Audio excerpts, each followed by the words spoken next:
Petrol પંપથી 25 મીટરના અંતરે godown સળગ્યું, highway કરાયો બંધ। ભચાઉ ગાંધીધામ કોરિડોર હાઈવે પર પેટ્રોલ પંપથી 25 મીટરના અંતરે ગોડાઉન સળગ્યું હતું। આગની ઘટના બપોરે લગભગ સવારે 3:30 વાગે બની હતી।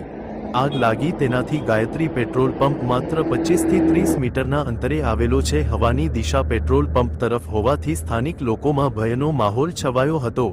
હાલમાં ફાયર ફાઇટરો આગને કાબૂમાં લેવા માટે સખત મહેનત કરી રહ્યા છે, જ્યારે પેટ્રોલ પંપ અને હાઈવે બંને બંધ કરવામાં આવ્યા હતા। KS news.